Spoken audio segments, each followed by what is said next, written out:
Hey, what's up, guys? It's George, and in this video here, I want to share how to get more motivation and energy and excitement out of quitting weed. How to get that energy and that drive and that sense of purpose back into your life. Whether you've already quit or you're about to quit, or no matter where you're at, you can still utilize this advice that I'm about to share and apply it. This is something that I do with many of my coaching clients, and it takes them, their energy levels from where they're at and their sense of, excitement and purpose. It always amplifies it.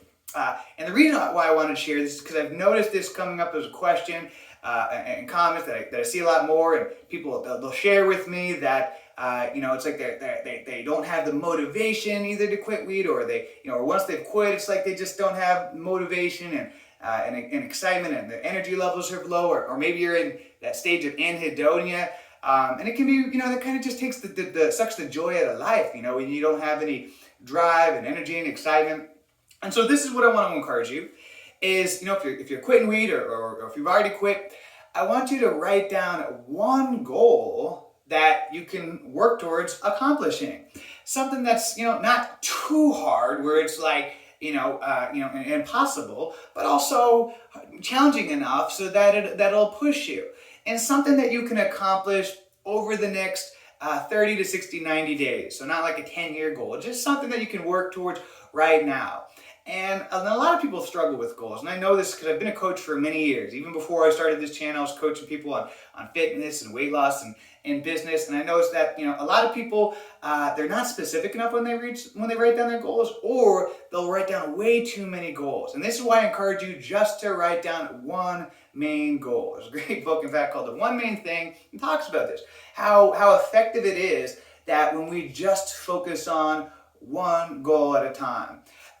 Instead, you can be like that magnifying glass, and it's got the sun going through it, it can literally start a fire. That's the power of intensified focus. So when you do something like quit weed, you're essentially taking something out of your life. Something that probably was a big part of your life. If you're like me that smoked all the time for nearly 20 years, a lot of your life revolves around weed.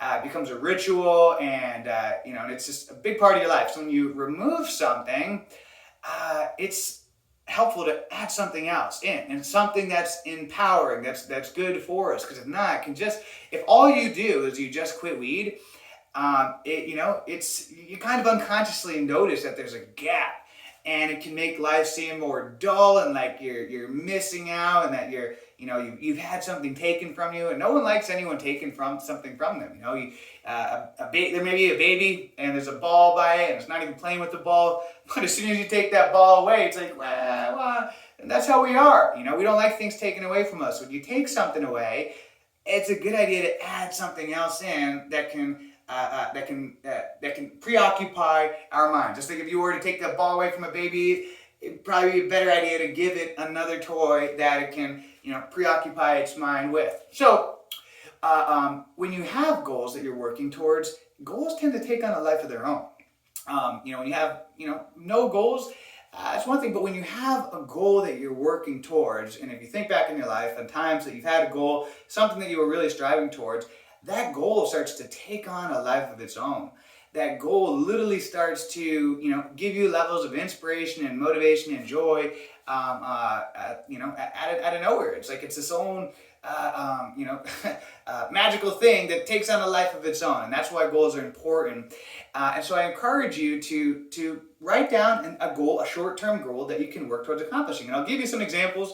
Someone that I coached for a while, like one of his goals, while quitting weed, was he had a YouTube channel and everything. And he wanted to create a course for his channel. And so, that was his one main goal, and I held him accountable to. We worked together for months, and eventually it was like all of our calls, we never even talked about weed. It was just me holding him accountable to creating this online course that he wanted to launch. I was holding him accountable, giving him inspiration and things that he was struggling with and so forth, and until he launched his course. I have other people that, they've had, running goals, maybe running a race, or weight loss goals is a common one. I have someone that I'm coaching right now, and they have a specific weight loss goal that they want to achieve. And so while quitting weed now, they're a lot more excited about working out and eating healthier and striving to achieve this very specific weight loss goal that they want to hit. And that's what I'm talking about when we, maybe it's, maybe you want to write a book, or you want to, do whatever, but think about one goal that you can work towards, and write that down, write it down, be specific about it. That way you can know for sure when you've accomplished it. If you just say my goal is to lose weight, then how do you know when you've accomplished that? Well, you lost 1 pound. Okay, great. You're done. No, so let's be specific. All right, I want to weigh, 200 pounds by this date. Or, I want to lose 50 pounds, specific. Or I want to make an extra $10,000 in my job over the next couple months, whatever. But something that is specific, well, you will know for sure when you've accomplished it, so you can check it off. And again, the reason why I focus on say not to have, you can have other goals as well, but one main goal that you're working towards. And then to start chip away at this daily, even if it's something, just a small thing that you can do every day, but something just a little bit of activity. And in fact, don't even write down the goal until you're willing to take some action towards it. I learned this from Tony Robbins years ago, and I remember he said, when you come up with a goal, don't even write it down until you're willing to take action on immediately, even if it's just something small. So if you're going to write down a goal right now, be willing to take action with it, even if it's just something small. For example, if you're like, my goal is to publish a book over the next 90 days. Even if you just, write down this goal and then you just create the title and, and what it's going to be about, or write a paragraph for it, whatever. But be willing to take some action. Action is paramount.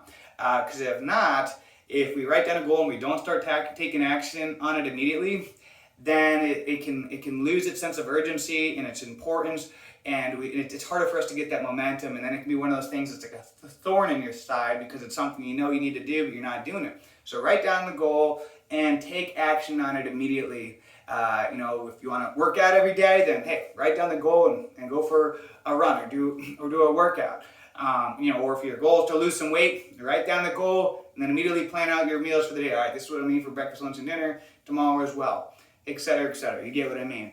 So this is my my advice for you on this and how to make the process more exciting and motivating and enjoyable. Because if you're just quitting weed alone, then it can make your life seem more boring and meaningless, where all of a sudden if you have a goal, now you have a goal that you're striving towards and shooting towards, then all of a sudden this goal starts to take on a life of its own and can give you a reason and a why to stay clean and not to go back to becoming a pothead again. And it can be a way to distract your mind and to get you to focus on maybe something that you've always wanted to accomplish. Maybe you've always wanted to write a book. Maybe you've been wanting to lose weight for years and years and you've always put it off, but now you can have something, with the clarity of mind, a sober mind. Now you can work at as effectively as possible towards this goal. And when you finally accomplish this over the next 30, 60, 90 days, you're going to feel an amazing sense of pride and joy and high. That's the best kind of highs in life. The sense of joy and accomplishment from accomplishing your goals. I don't think there's any greater high in the world. I mean, I've done almost every drug that there is. And, and accomplishing, and I can think back in times in my life where I accomplished something that was extraordinarily challenging for me, but it was a goal that I was working towards. I mean, I can just vividly remember how absolutely euphoric and incredible those moments were. And I'm sure you can as well. If you look back in times in your life that you accomplished something that you really had to work towards, just like the level of high is just out of this world. There's nothing like it. Greatest high that there is. And you can get this all the time, by setting up goals and working towards them. I always like to have at least one goal that I'm working towards, because it gives my life some meaning, purpose, energy, and drive. And I used to write a zillion goals at once, but now I find it much more effective just to focus on one goal at a time. Never more than 3 at once. Even that, I find it over time I've learned to simplify my life. And this is why when I coach people, I encourage just one goal. Let's just focus on just one goal at a time. All right? So until next time, guys, make it a great day, a great week, a great month, a great year. Let's make it a great life. See ya.